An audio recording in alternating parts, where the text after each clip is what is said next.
You trying?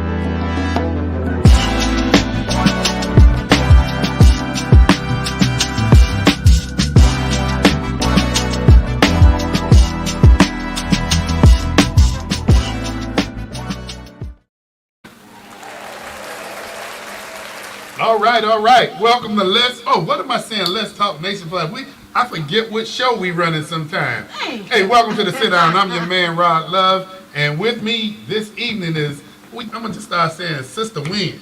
Yes, sir. We got Sister Wynn in the studio. And we have everybody's familiar with Doc Polite. He's not wearing the brim tonight. I'm rhyming. The Yes, favorite. you are. The favorite.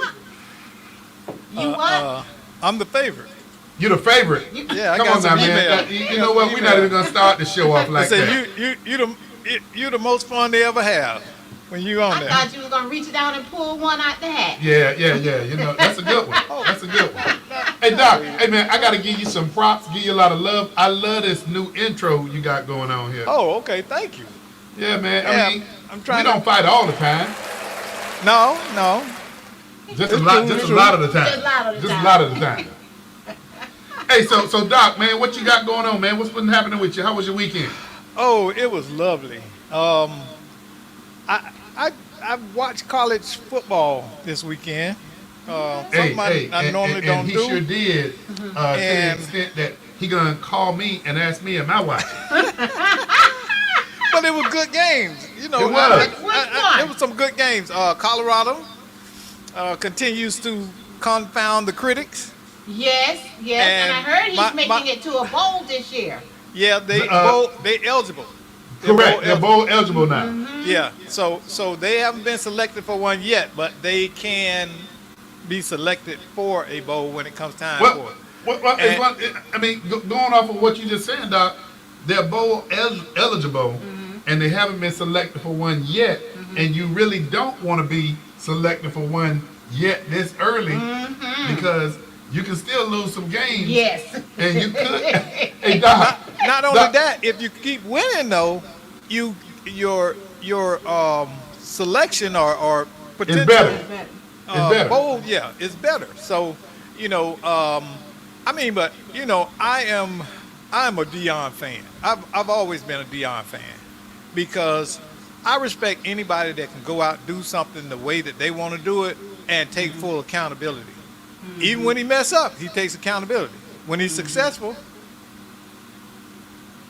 then he does as well. So we can't criticize that. I'm gonna take a different vantage point than what Doc just took. Okay. I knew that was coming, Quee. And then I'm gonna have my vantage point too. You know what? I'm with Doc, but I'm not gonna walk all the way out on the plank with Doc on this one. I am so impressed. I am a Deion Sanders family fan because of the aspiration that he brings to the table. In his second year, no, I even take it back to his first year at Colorado. I was so impressed by the inspiration that he brought to these young men. Some of it was controversial based on, as soon as he got there, he told a lot of the team to pack up the leave. Yes. But hey, listen, he was dealing with them in reality. Yes. He was telling them, some of you are not going to make it. Now, No, he told a lot of you not gonna make it. okay, but at least he was honest enough to give them an opportunity to go elsewhere. You see what I'm saying? Yes. And so Well, I I've respect him for that. It might have not have been what people wanted him to do, but he was honest enough and man enough to tell these young men, honestly, you're not going to fit into my program based on my review of your past playing here. You're not going to fit in. So he got all rights to do that as a coach. Yeah. And So, to me, but hey, Quee, yes. Quee, hold on. Let me stop you before we go too far in. Do you know that you're sitting next to a gridiron legend? Now, when they say, Greg say it's a poor frog that don't toot his own horn, so he ain't gonna toot his horn, so I'm gonna toot it for him. I did not know the degree in which this guy played college football. See, I never played college football. I played a little intramural tackle football when I was stationed in Europe. We had teams and everything. But that's as far as I got to playing that type of football. I played a little bit in high school, and I got a job, and that was the end of that because I like money more than I like playing football. But anyway, Rod has numerous records at Youngstown State, and Rod, I learned something else about him this weekend, and I was just amazed. I had to tell my wife the story. I hope you don't mind me telling it. Depending on which one you're going to tell, but go ahead. I did not know this dude was in a plane crash. Oh, I didn't know that. See, the Lord been covering me for a long time. Yes, Wow. yes. I'm gonna, what, back when you were playing, was it YouTube? Can I go back to the arcade cover? Well, I mean, it took place in 1984, Okay. and it was, we were flying, and Doc, I had the team wrong. I had the date right. I thought it was University of Cincinnati that we were playing, Yeah. but it was Austin P University, and we played. Yeah, Austin that's where P. that Joker had 153 yards. 100 and some yards. I was balling. But Yeah. then one of the things that took place is we flew back into Lake Pittsburgh, I think it was, and our airplane hit the runway and ran off the runway, and we stopped short of going over in the Lake Erie. Oh, wow. And I the bet- only reason why we basically stopped was it was the wintertime, snow, The ice banks. the landing gear was down, but because in the wintertime when the snow is melting and all that stuff, we skid off the runway and we went into this field, and there's a fence that separates after the airport that basically separates the landing from going over into Erie. Wow. And the landing gear got stuck in the muck, which stopped the plane. Oh, wow. That's So- the grace of God. Oh yeah, Yes, oh yeah. yes, That is. yes. That is the Yes. grace of God. And then we had So- a couple of my teammates. After a while, when everybody realized we were good, when those big, what do you call it? Those chutes come out of the plane, where you're supposed to Slide down. jump on your behind and slide down. Uh-huh. We had a couple of teammates that just thought it would be fun to dive, head first. Oh, gee. And they didn't realize that it was like maybe a foot or two of muck. And a couple of them got stuck head first in the muck. That's But- what happened when you don't pay attention. That's what So happened when follow the rules. Hey, and Follow the rules. So when did it hit you? when did it hit me? Yeah. About what happened? Shoot, when they couldn't stop the plane. When we really. No, I mean, because you can attribute that to a near-death experience. Yeah. And, Well- and sometimes it don't catch up with you. Doc, I don't know that you really imagine near-death experiences when they come so fast. I mean, I don't think we have I mean, but fun. you reflect back. I ain't gonna even get into me because I'm a crash test dummy for some reason. But the worst thing that ever happened to me is falling off a cliff and hanging on to a sapling to save my own life, and having my squad rappel down and get me. And I can tell you, while I was hanging on to that sapling tree, Uh-huh. I think that's the hardest I ever held on to anything in my life. Man, And, Wow. and imagine now, you remember I'm a soldier, so I got on a rucksack, I got an M16, a gas mask, and what's called a Prick 77 as a radio. Heavy stuff. So if I had let go, I'd have been like a ink blot. And I can tell you, it does. For me, it flashed before my eyes, and I was like, why I gotta die here? Wow. And so, I was wondering if you had such a, the same kind of reaction, like, but this you know is what? it. Doc?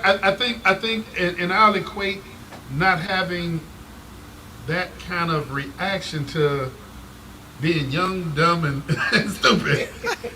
You know, I mean, 18, 19 years old. But that's an experience, though. Yeah. Do you Yeah. catch yourself kind of being afraid to get on a plane now? Just I knowing. I don't. Okay. I do know, and this goes back all these years. I didn't think about it until, and y'all know, Doc will call me at 10 o'clock, 10:30, and sometimes sometimes be like, okay, now if I answer this gonna be 2 hours. It's gonna be I at 1 did o'clock. not, you did not tell me that story at no 10:30. You was telling me that I think it was about 9 o'clock. No, did you think it was? You think Yeah, because what's the name was still on?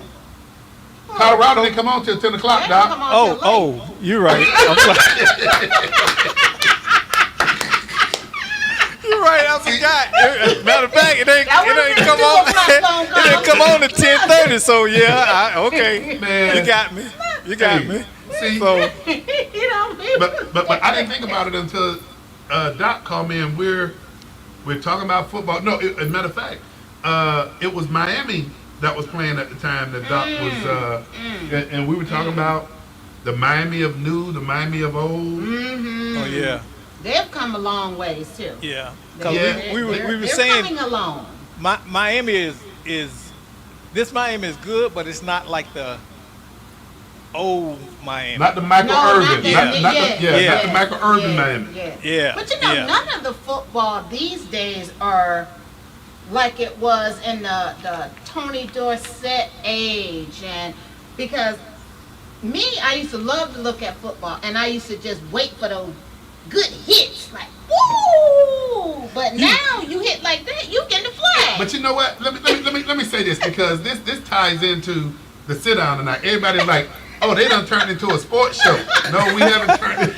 No, we haven't turned into a sports show. But our topic this evening, and I'm gonna go ahead and defer to Doc, but our topic this evening was, what is the relevance? What's the importance of developing a strong work ethic in young people mean kids, early, but then also, what is the benefit of identifying what is their passion while they're young, so that as they develop through grade school and start getting to a point where, everybody asks you, what do you want to be when you grow up? Yep. That these young people, through some tutelage, through some support, we can navigate and see, what are you passionate about? I mean, my oldest, Rihanna, she is in her last year of nursing school at UCF. But she didn't immediately have that passion, though, I got to tell you. Her major was in another area, and I was like, all right. Okay. And my wife was like, because I was saying, baby, did you look up what that major pays you once you graduate? And I said, shoot, she might as well stay home based on how much they start out making. And so I let it go by a year, and then I started having more conversation with her about looking at these professions that pay well. You can support yourself, a family, Yeah. but something that you and Doc brought up that we should have been doing much earlier, and that is having these conversations with our children when they're so young. I mean, yeah, it's good to look at the Cosbys back in the day, look at the Huxtables, Yes. but yes. we need to be talking to our own kids about what their passions are. And so, Doc, That is quick, true. y'all That is tell true. me. I mean, Well, my passion was, I love to run track. I wanted to make it to the Olympics. That was my passion. not killing your dream back then, but I hear a lot of young people say, and I was at, I'm not gonna mention what game, but I was at one of the high school games, and you heard the seniors through the announcement. These kids were talking about what they wanted to do post graduation. And you heard some of them want to go to vocational schools, which was great. You heard some of them want to continue their education at universities. But some of the first things that I heard was a lot of these young people saying that they wanted to play football, which is nothing wrong, Nothing wrong. at the next level. and the next level would be collegiate, Yes. because you just Yes. can't jump now like Yeah, you used yeah, to. Yes, yes. But- You have to go through that process. Yeah, but then I heard the focus on only going to college so that they can look at the professional level. And I mean, Doc can break it down and talk about the percentage that get there. You don't want to kill any dreams, No, you don't. but you want them to But have a you- plan. Right, but then some of you, they need to know reality. Mm-hmm. What low percentage will make it to the next level. You're right. You're right. And that percentage is real low on making it through. So with that being the case, Doc, how do you build in or feed into young people's passion to try to pull out of them what it is that they have a passion to do, so that they can look at how you monetize that? How do you go into a field that, and some folk are going to say, well, everything is not about money. Mm-hmm. Well, I don't know what America some of these folk living in right now, but if you don't have any ching chang, You don't have a whole lot. yeah, I mean, who wants to grow up in poverty? I know I didn't, but we did. Well, you know, some liberals, not me, somewhere has coined that phrase. Money is necessary for all things. You know, money is Yes. one of You said it. one of the most talked about concepts in the Bible. People don't know that because you hear people misquoting scripture saying money is the root of all evil. It doesn't say that. It says, for the love of money is the root of all evil. But money is a tool. And so we need to teach our kids how to utilize that tool in many aspects. And one of the first things you got to do when you got a kid, let that kid naturally develop a curiosity about what they like and don't like.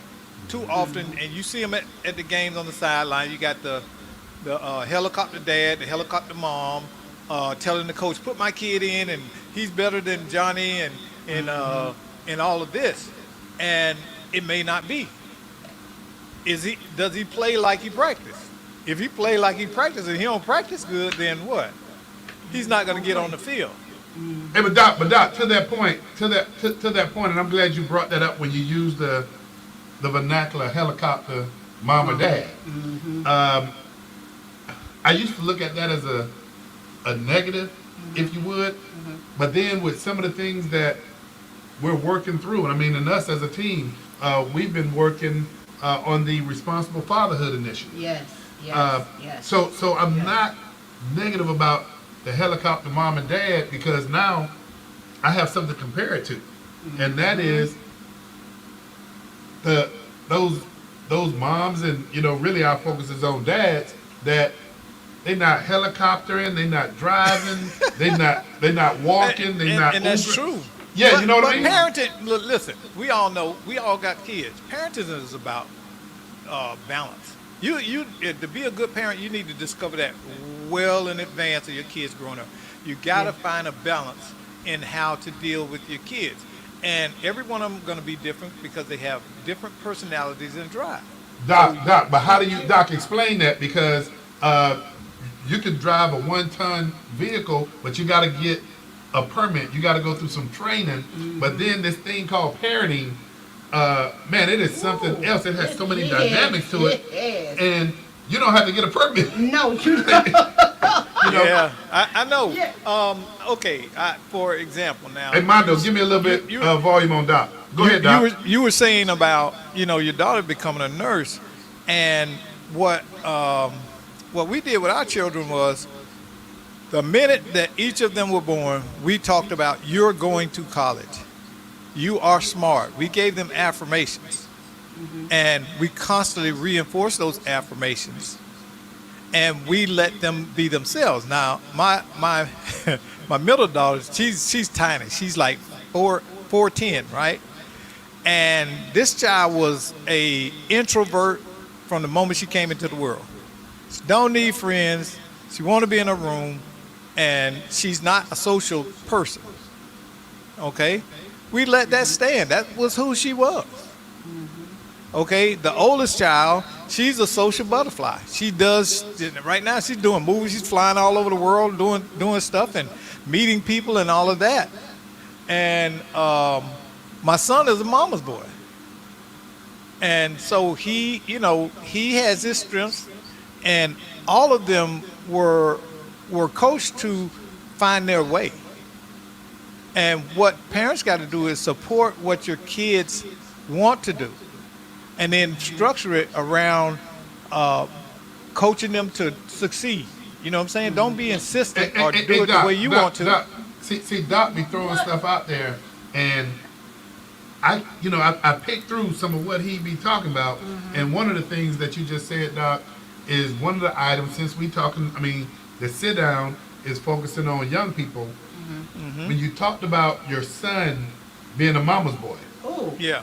I have a younger brother who Oh yeah. who was a mama's boy. I have, and I'm gonna go ahead and say that I know my nephew know I love him, but he's a mama's boy, my Well, sister's what son. is a mama's boy? Well, A mama's boy is that boy that tends to capitulate his life around his mama, or she is over involved in his life, and he does not set boundaries for her. You get what I'm saying? He doesn't set his mama come over to the house. She tell the wife, you're not a good cook, or you don't keep house right, and all of these kind of things. Or Johnny, come and take me to the store, and it's 10 at night. but Doc, what about it's the reverse? What about the reverse of that? With I hear what you're saying, and these young fellas being mama's boys. But what about the adverse effect that goes back the other way from? And Queen, you got a son. Listen, when you said a mama's boy, When mama has done everything for him, he don't know how to pay a bill. He doesn't know how to find a job. He's not good with relationships. Man, hey, you know what? I don't know why I brought this up, because we too close to Thanksgiving, and I don't want my brother, my nephew, to be looking at me you crazy. will not get the invite. I'll get the invite. Come on now, and I'm gonna say this. Come on, when we have our Thanksgiving, and we have a large family, we figure out where we're gonna meet, somewhere in the state, somewhere in there. But our Thanksgiving, and I'm gonna go ahead and say it because everybody is familiar with my role on Let's Talk Nation with Attorney Greg Jackson.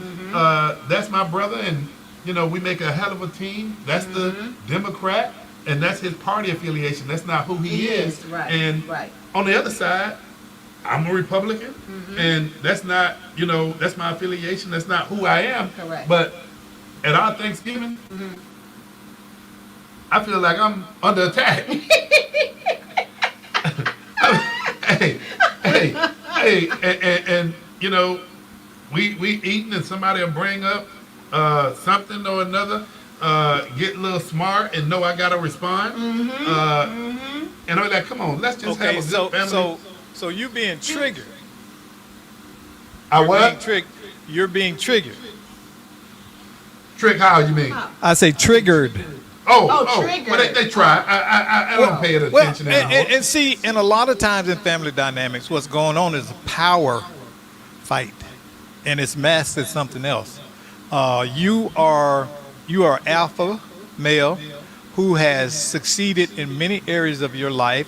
You're able to take setbacks and turn them into successes, and they look to you as a source of wisdom, but they resent it. Well, and you know what? And I wouldn't say so much resentment, Doc. Here's what I would say.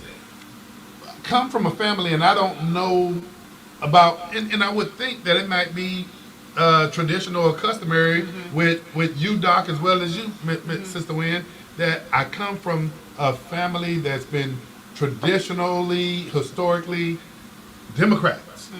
And then, it's like one of them deals. Wait, Joker, you go off to school and you come back. And it's not that though. And one thing that, Doc, since you used the word resent, I'm gonna go ahead and use it in this phrase or in this sentence. One of the things that I do resent is that for decades, we've seen all of the encouragement in the world of encouraging black folk to get out and vote. But now we're in a season, we're in a cycle where it's not enough to just encourage black folk to vote. Now it's telling black folk, if you don't vote for such and such a person Right. or party, Right. that Right. you ain't black. Right. You know, you know. Last night I read an article about family dynamics and how people are disconnecting themselves from their family because they're realizing that so many family members are toxic and they don't want to deal with it. This is becoming a national trend that's going on, and it was talking about, you know, how do we go forward with so many people now deciding that they would rather have the peace than be connected to a sibling or a relative who is unbearable. So we have to start learning to call a thing a thing. You know what I'm saying? And Learn how to a lot of times do what, in Doc? families, Call a thing a thing. yeah, and a lot of times what happens in family, Rod, is the boundaries are not clearly defined. People think they can say, do, and whatever to you because they're a relative. And you see it a lot with the dynamic between older relatives and children. And so what you have to do, it's hard to do, especially in our culture. You know, sit down, children should be seen and not heard and all of that kind of stuff. I had to fight that with my own kids and the older people in my family and their mom's family. They tell them shut up. Hey, you don't tell my kids shut up. Yeah. Now, if my child wants to express themselves and they doing so respectfully, they got just as much as right as you do to speak their mind. I never told my kids shut up. Oh, I don't like that word. But see, Okay. but growing up, we couldn't, our vernacular couldn't include the word shut up. Our vernacular included words such as yes ma'am, Yeah. no ma'am, yes sir, Yes, no sir, sir. yes, yes. And it always had yes in it. Listen, respect Yes. is earned. Respect is a thing you earn. I don't care how old you are. See, we got this, it's so many mixed up. We got this thing about elders. You know, don't sass your elders. I used to hear that, and I was like, what makes them an elder? Because I know some old fools. And an elder is a office in the church of a person who is wise and wisdom. That's the only thing that an elder is. It's not just because you're old, because it's a lot of old fools. It's a lot of them. And respect is a thing of knowing how to address and deal with another person in a kind and courteous manner. Treat them the way you want them to treat you. Okay? But Doc, I think what is missing here, and I'm gonna say this, and I'm gonna qualify because I know Doc would love to jump all over me on this, but I'm not gonna let him. The one thing that we're missing is there's a generational breakdown, generational Yes. gap, Yes. and Doc's response would be, "Don't make no excuse for that." And I get it, but you got kids raising kids now. That's it. And when I say kids raising kids, That's I gotta it. put the preference. You got kids having kids. That's it. That's it. You've And they always don't- had kids having kids. Nah, Doc. No, you didn't, Doc. I mean, Now, not. we have more of let's say I'm trying to be sensitive here. We have more people who are untrained in social interaction having kids. I put it that way. They don't know how Well, that's to. the nice way. Yeah. That's the nice way of putting That's it. the but- nice way, but what Doc is not saying, and I don't know why Doc coming off like he all, Mr. Nice Guy tonight. But it was a point in time when if you were unwed, if you were 16, 17, 18 and became impregnated, and I'm not exaggerating this, Correct. you'd see that young lady disappear from the community and go up north or down south, and by the time you saw her again, she wasn't pregnant. Matter of fact, you wouldn't even see her pregnant because they ship her off. They So, ship her yeah. out. So, but now, And I know times have changed, but now, I mean, I'm still not used to it. You will see young ladies, 15, 16-year-old, and you know, it's like a thing of pride. Yes. And one here and one on your hand. on your hand. You're right. Like, whoa. Whoa. And so it was never to the point that it was something that was you didn't. It was shameful back then. You know, it took away from the family name. Why was it shameful?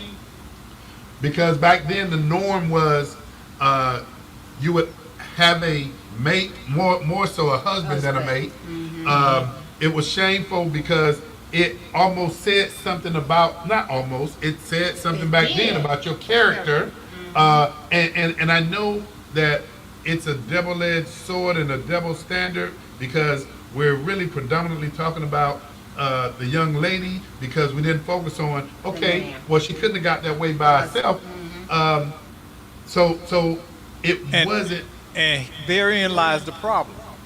See, the stigma around that kind of stuff is an expectation of what society says is right and wrong. Okay? And when society pressures a person, it's about control. They want you to behave in a certain manner that they think you ought to. And that's one of the biggest crutches. Now, I'm not saying go out and do things because there is a framework for ethical living. But we, too often in this country, we have continued to have this thing of social condemnation to people about making a choice that's for them. You don't have to deal with the consequences of their actions. Yeah, you do. Yeah, How? you do. How? Okay, because this is the point of the show. Everybody kind of tuning into now. Yes.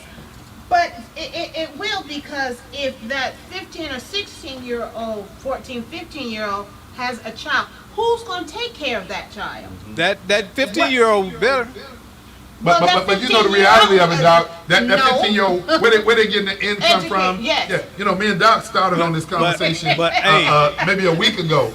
But Doc listen. and I started on it. Yeah. Okay. Doesn't every consequence have an action? Yes, it does. It does. Every action have a consequence. The Yeah, problem but you is we don't let people get their consequence. We jump out there Superman and get in front of them, and don't let them learn that lesson. Is I tell you right now, now the real Doc finna come out. I ain't finna be polite with this. I bet you right now, if they stop giving out food stamps and all this stuff to people who have these out of wedlock kids, the rate would drop. You'd see a line at the pharmacy for birth control condoms, plastic wrap, anything they can get on the block. But we reward bad behavior and bad choices in this country.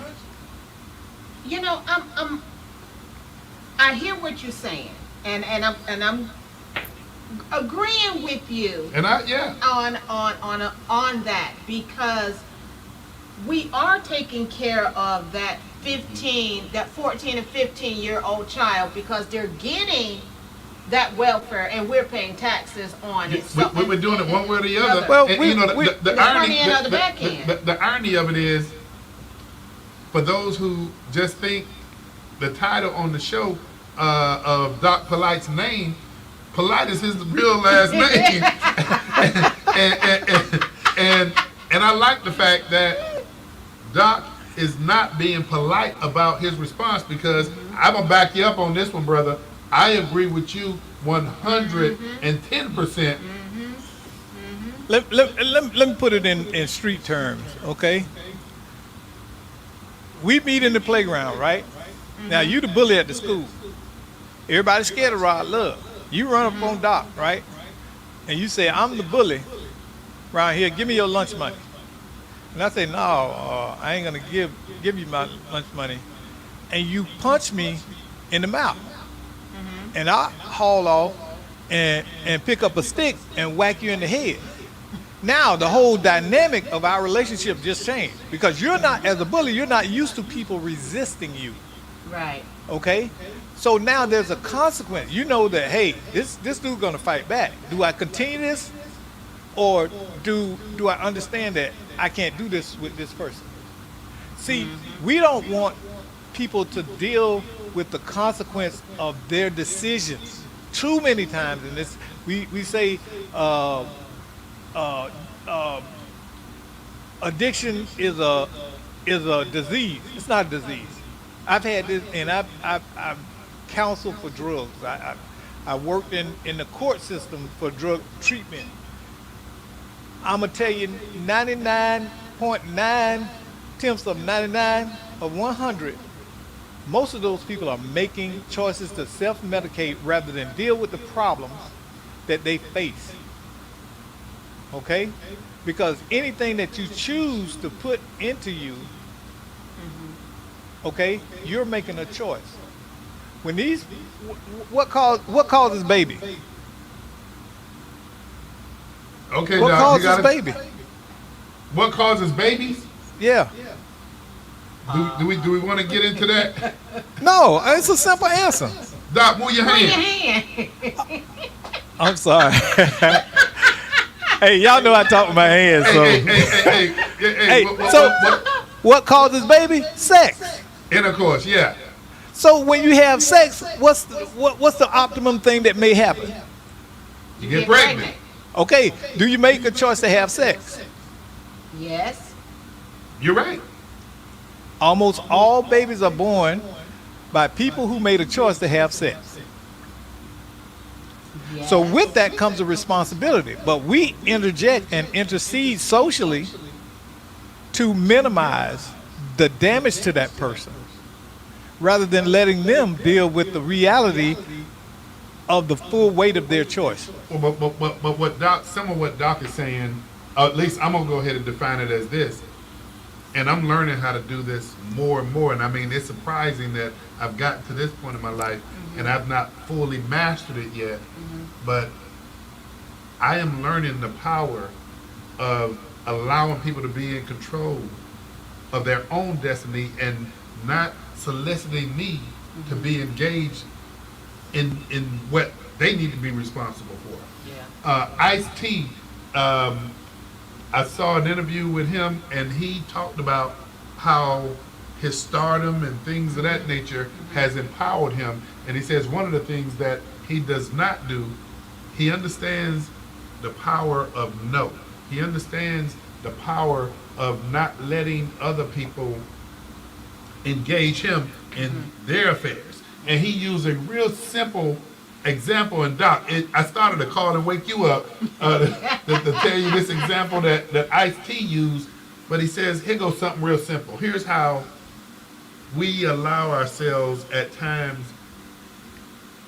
to take on other people's responsibility. And he says, hey, look, if my friend calls me up and says, hey, Rod, I need a ride to the airport. He says, okay, so when I say yes, he says, it's more involved than me just taking my friend to the airport.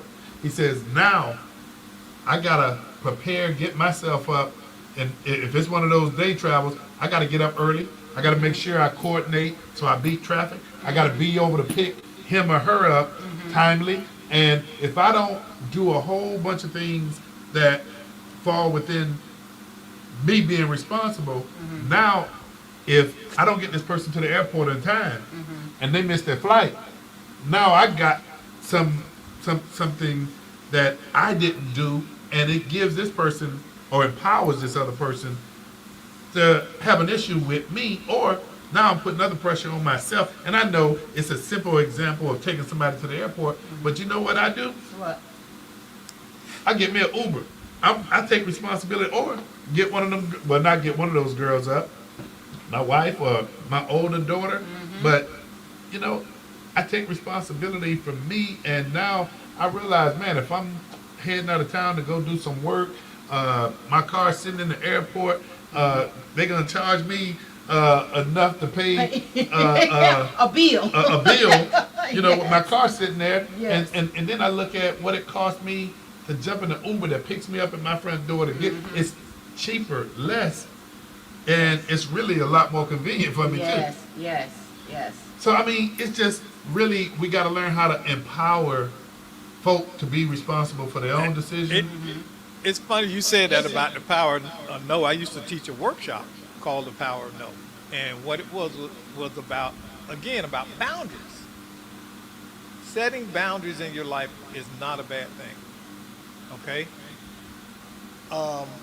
I remember years ago, I saw a friend of mine walking on the street, right? And I think I told you this off camera, Rod. And he was walking, and I saw him. I said, "Hey, Tom." His name not Tom. Tom, where you headed, man? He said, "Oh, I'm going down to the bus station." I said, "You need a ride?" He said, "Yeah." So he jumps in. He's got a duffel bag. I say, "Where you going?" He said, "I'm going over to Daytona." I say, "To Daytona?" Say He said, going "Yeah, to where? I'm to Daytona. I'm just going over there and come right back, right?" Well, guess what Tom had in his bag? What? 4 kilos of cocaine. I remember you told me about this. And now, see, knowing how to set boundaries with people. Now, I knew some of what he did out on the street. Okay? But I thought about the fact that this man cares so little about anybody else. He put me in a situation that I Yes. might have ended up getting a drug kingpin Yeah. charge and doing federal time simply for being a friend. Right. Now, how much of a friend was he to me? Because a Not- real not friend a would have good said, one. "Hey, no, man, I got it, or whatever." But that's often what happens in your life. A But lot what of did times, what did you learn from that, Doc? How did that shape your life in making better decisions for? and it scared me so bad because I had did my own dirt. I ain't gonna say that, but and when you get your head out the line mouth, Mama say, "Don't snatch your head out the line mouth. You gotta ease it out." But when you get your head out, don't stick it back in there. And so you got to know. That's part of my process, Rod. Remember, I told you I don't go to places I used to go and deal with the people I used to deal with. That was part of that, because I understood as long as I was in that environment, I had a chance of being impacted greatly in my life by it. I could be standing there, somebody decide, hey, they're gonna hit your boy. I catch a bullet. Right. You see what I'm saying? And, So and Doc, your I- conversation in that example, I gotta tell you, and they say God shows favor on babies and fools. Well, we know we're not babies anymore. Correct. And so it's good that he's benevolent to fools, but the lesson that Doc is given is a lesson that young people and old fools can learn from still today. Yeah. Yeah. Yeah. Yeah, exactly. So Because it's some of just these- some. Go ahead, Queen. Because some of these young people, like you say, when you say don't put your head back in the lion's mouth, but they continue to put their head back in there. So when are you going to learn? Yeah, but you know something, and I love it because when we start, we know the show go by so fast. And Doc, if you don't mind, I'm gonna put you on the spot. Doc and I, we could, Doc and I, we talking before you know it, the show is over with. But Okay. in this perspective, Doc and I, we're talking about it from our perspective. We're talking about it from a male's perspective. And I will tell you, I am raising my two daughters. I'm embedding in them skills and talents that I believe that they're gonna need when I'm long gone. But the one thing that I can't teach my daughters are how to grow up to be a woman. That's my wife's job. Yes. But as we're talking about this, and Doc and I, we're again talking about it from a male perspective, and decision making, it's not focused just on males or it's everybody. Correct. But Correct. from a woman's point of view, and you see these young people, and then you also see some still old fools that are females. What would you say about it? Well, it's so funny you would say that, Mr. Love, because I do have my granddaughter that is at my house, and she's 7 years old. So I am start teaching her, one, like you say, respect. Two, to try to find out what does she likes to do. She loves math.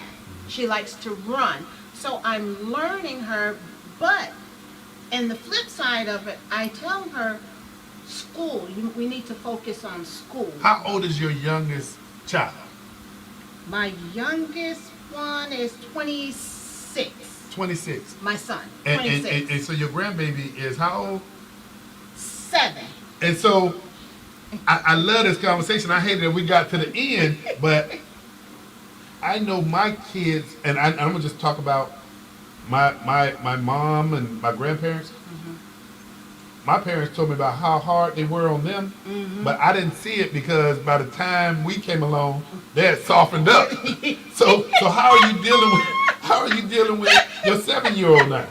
Listen, and it's so funny you say that because my middle daughter, Sharika, she was like, "Mom, you ain't do us like that. You was starring with us. You put that foot down. On Saturday mornings, we had to get up, wash dishes, clean up." And my 7-year-old, I don't even hardly do that with her. I tell her to pick up, but not. I don't do her like I did my kids. They say I'm getting soft now. I'm like, no, I'm just getting wiser. So, It's like, so no, why do Ma, you getting treat soft. why do you not treat her that way? I guess because I really don't know. I can tell I could tell you why. you. Go ahead, Doc. When you had your kids, you were young, you were learning to parent. And now you have learned what works and what doesn't. And you came to realize that a lot of the things that you did weren't effective parenting. So you take more time and explain, you look at, is this child capable and all of that. So it's just Yes, maturing. That's true. That is true. It's just maturing and stuff. Because I told my mom that. I'm like, you deal with these great grandkids like different than us. I say, but I know you don't have the energy you used to have. That's true. Hey, see, Doc, you stole my closing line. Yeah. You stole my closing line. Yeah. I was gonna say. I understood it. Yeah. Yes. It's When like- you're a young parent, you like, stop that, sit down, come over here, and leave Yes. your sister alone. Yes. Now it's like I don't really have, just like Doc said, that energy.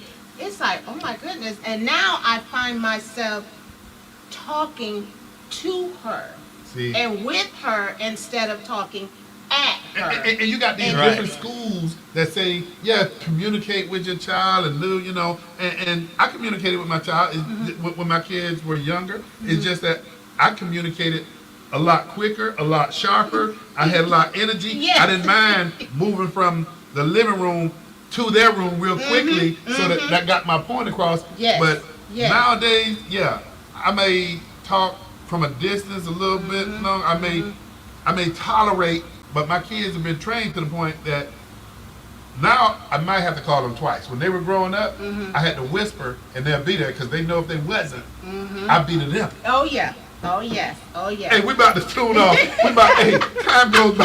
Hey, let me just go ahead I and be close praying. out. Hey, Queen, I be praying for them girl cupcakes.